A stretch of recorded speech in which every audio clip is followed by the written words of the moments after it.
Hello everybody and welcome to another lesson on soundproofing and acoustics. Man, I'm glad you're here today. If you haven't already, this is part 2 of a 2-part series on one of our clients' builds where he can literally play drums as loud as he wants whenever he wants. So if you haven't watched part 1, I highly recommend going back to that. It'll be linked in the show notes below. And if you're listening on our podcast, just go back a week. But basically, I'm just super excited to have you guys here to talk more about the electrical, the HVAC design, and the acoustic design in this studio that we did for one of our clients. And, before we jump in, I do have a free resource for you. You're probably tired of hearing this every time you guys listen to this if you've listened to a lot of these videos. But for those of you who are new, who just stumbled across this video, definitely check out the free soundproofing workshop. It is 30 minutes of in-depth teaching going like detailed, highly detailed into how to design and build your own home recording studio, soundproof office, or a home theater in your home. It's really going to help you guys out. So just go to soundproofyourstudio.com/workshop and you can watch that right away. All right, let's just dive in. Let's dive in. Enough talking. No one likes these intros. Let's dive in. All right, everybody. So last time I kind of finished off talking about the electrical plan and I felt like I wanted to give it a little more justice. And I'm going to show you guys the actual sheet. All right, so here's the electrical plan. And you can see here, this is our plan view, and we have our acoustic clouds here. And what we do is we always do backlighting in the acoustic clouds, and the backlighting is by Philips Hue, and the strip lighting needs to be plugged into an outlet. So we always put 2-gang outlets surface mounted in our ceiling so that the electrician knows where to place those. And you can see all that. We also have a bunch of, because this is so complicated, we use a bunch of different symbols to show, okay, this is what's going here. This is what we're doing here. We even are showing, how you're supposed to install everything and a little schedule there, blah, blah, blah. Here you can see the reflected ceiling plan. This shows exactly how everything's wired to the lights in our clouds. So I love to put lights in clouds because otherwise it's just going to reduce your isolation tremendously to have the ceiling lights placed in your ceiling cutting big holes. So for this level of isolation that I wanted to achieve with this client, no holes in the ceiling, only small holes for electrical, which is like a tiny little, let's see, get in there. Tiny little hole for Romex is the key. So you can see, we talked about this last time, kind of all the different placement of these things, but I want to go down to this diagram here, which a lot of people have questions about, and I'm going to zoom in here and show it. And basically, this is the star grounding diagram. It was inspired by Roger Weiss in his book, and then I built upon it and tried to draw it out even better. So you can see that we have one circuit just for audio on our panel. Ideally, this is on one phase of the panel, but that's sometimes hard to do. We can talk about that later or watch some of my other videos about electrical to figure that out. But you run a regular, Romex wire for this example, and then instead of connecting the ground of the Romex wire to the receptacle, there is a separate ground wire that is then run back and sent to an isolated ground bus bar over here, which then connects back to the main ground to earth. You can't have a separate ground to earth because that breaks code and is extremely dangerous. So this is the best situation you can do.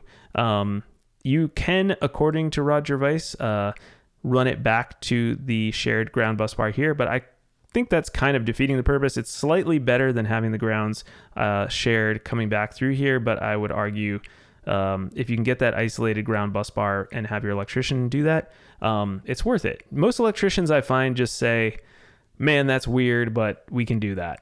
That's sort of what they say, and they understand what they're talking about. All right, so here is our HVAC plan. So much fun. So this is a unique one. I usually put ERVs into my studios, but on this one, he was like, I don't want to do an ERV. Let's just pull air from the basement. And I was like, hey, no problem. So we use our AC Infinity fans. This is a little typo. It should be Infinity. AC Infinity fans. They're used for growing plants. We all know what type of plants. And they basically are great. They're super technical, awesome. They can be set up to a sensor so you can monitor CO2 in the room, and they can adjust the fan speed. But they can also be simple. You could just put them all to like a speed that's around speed. I usually recommend speed 1 or 2, depending on what you need, because I oversize these fans a little bit to keep them quiet. And these are the A6 AC Infinity fans, and they go into our baffle box, which goes through there, and then this will be the fresh air coming out and the stale air going out. We always keep this at least 6 feet apart from each other. Ideally this would be on the other side of the room, but hey, we don't have that luxury in these home studios, so this is what we get. Then we have the mini split over here, which is just going to be circulating the room air and heating or cooling it. It does not offer ventilation, which is why you need a ventilation system in any soundproof isolated room. I repeat, you need a ventilation system in any soundproof isolated room. Do not try to cheat this out. Do not say opening the door will do it, because it won't be as good and it won't be what you want to do. So that's basically our setup here. Let me just show you a set of the baffle box plans so you can see the style of baffle box we got here. So here's a good cross section of the, usually it's a 6-inch round duct coming in and then going through our crazy little swirly baffle box system here, which you can see a section view of. And then it goes through what I call the chimney right here, and then through all those drywall layers into the room. So that is what we do here when we pull air in and out of a room. This right here shows a nice view of the ye old baffle box. Pretty wonderful thing. I dream about these dang baffle boxes. I'm just kidding, sort of. But basically, this is like drywall around the edge. Then we've got our 23/32 OSB or 3/4 inch plywood is fine. And then we have our liner, which in this case is I believe a 1-inch liner. Oh no, 2-inch EchoVerb acoustic liner, which is always the best.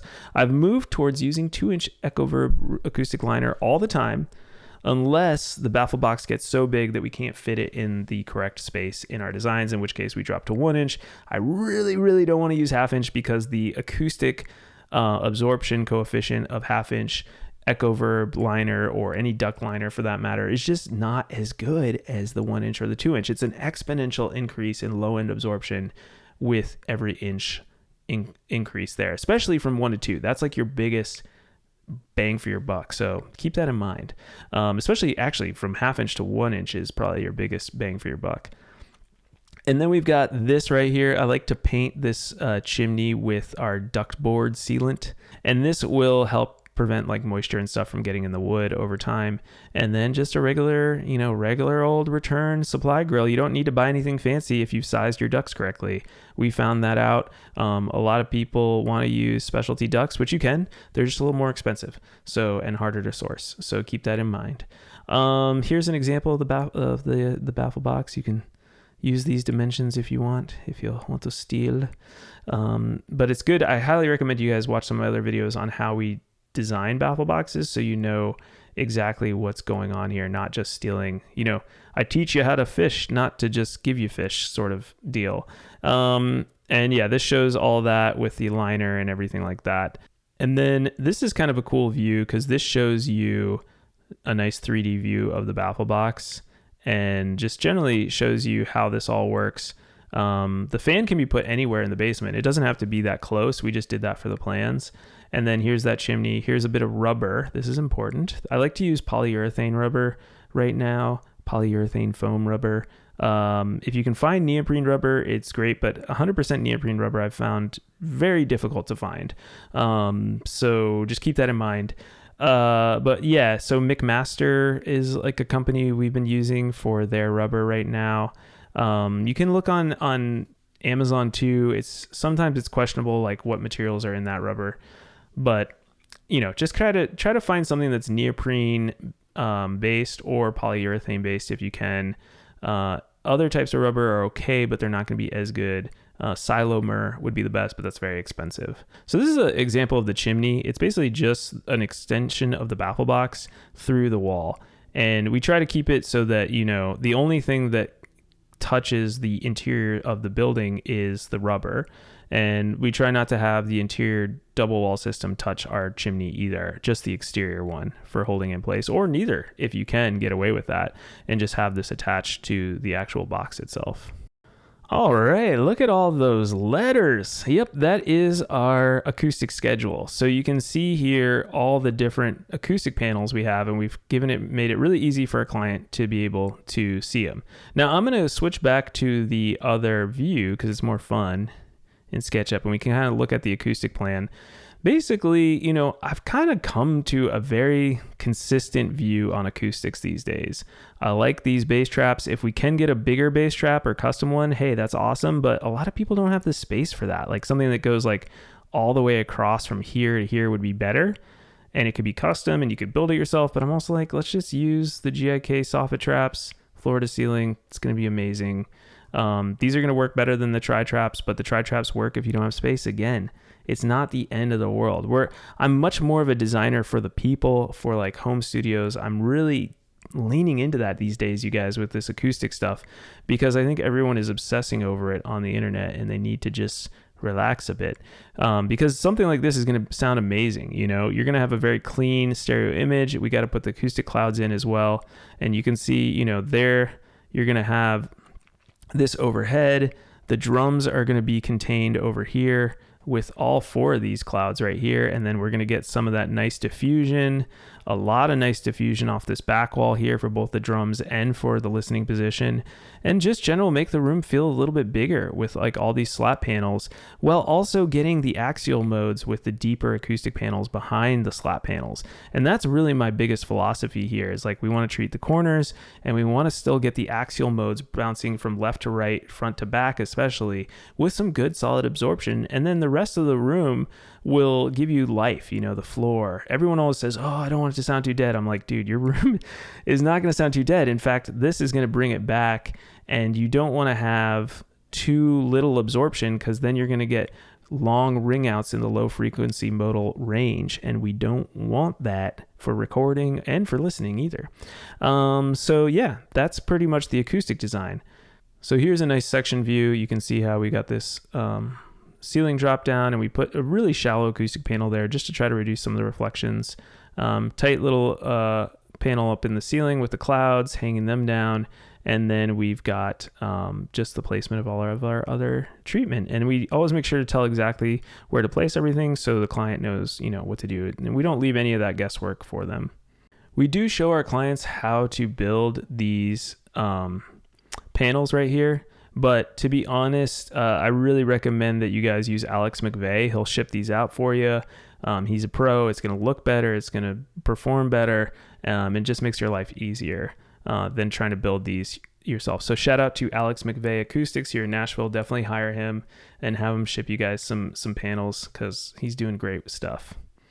All right, again, if you guys haven't seen this, we always like to do the 3D render page.